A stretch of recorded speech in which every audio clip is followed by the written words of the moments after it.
गुम है किसी के प्यार में। सभी हरिणी को लेकर गुस्से से निकल जाती है पार्टी से। जाते समय वो देख लेती है समरूद के परिवार को। पाटिल और समरूद एक साथ अंदर आ रहे हैं। देखकर यहीं पर रुक जाती है। वो रुकने के बाद जैसे ही अंदर आती है और आकर देखती है सगाई हो रही है ध्रुवा और समरूद की। वो इस सगाई के बीचों बीच आकर मार देती है एक थप्पड़ जोर से उसे। मारने के बाद सभी लोग उसे गलत समझते हैं और यहाँ सबसे ज्यादा गलत उसे अस्मिता समझ बैठती है। अस्मिता को लगता है कि ध्रुवा के रास्ते का कांटा बन चुकी है सभी, इसीलिए वो आकर एक जोरदार तमाचा मार देती है सभी को। सभी इसको लेकर ज्यादा कुछ नहीं बोलती, लेकिन वो समरूद की सच्चाई सभी को बता देती है। सभी समरूद को लेकर कहती है, पहले तुमने मेरी जिंदगी तबाह करने की कोशिश की, मुझसे शादी करने को कोशिश की और तो तुमने मुझे और मेरे आजूबा को मुझसे दूर कर दिया। तुम्हारी वजह से ही मुझे रामटेक से भागकर यहाँ पर आना पड़ा और यहाँ पर आकर इतने मुश्किलों का सामना करना पड़ा।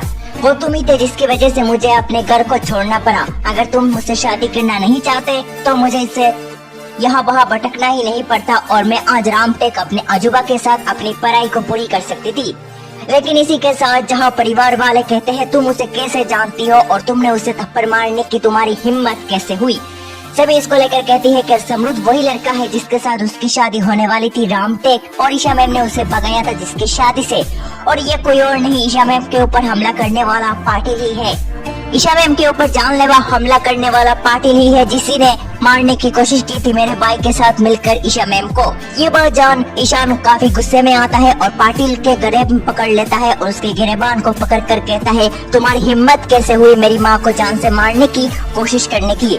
लेकिन जैसे ही वो उसे पकड़ता है वो उसके हाथ को छुड़ा देता है और पाटिल कहता है, एक ऐसी लड़की की बात पर यकीन कर रहे हो जिसको लेकर तुम्हें ये तक नहीं पता वो सच कह रही है या झूठ। वही इसका साथ देता है समरूद और उसकी माँ।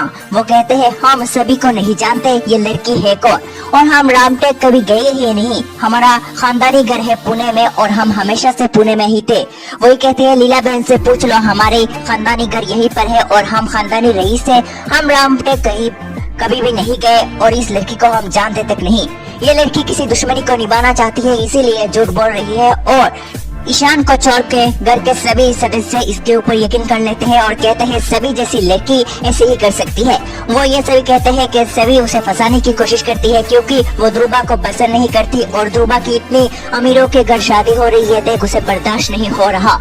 वही सिर्फ ईशान उसके ऊपर विश्वास करता है और ईशान उससे मौका देता है कि अगर ये वो सच कह रही है तो इसका सबूत सामने लेकर आए तभी वो लोग मानेंगे। अब सभी कौन सा सबूत देगी, कैसे इस बात को साबित करेगी या फिर वो झूठी साबित होगी, देखना होगा दिलचस्प।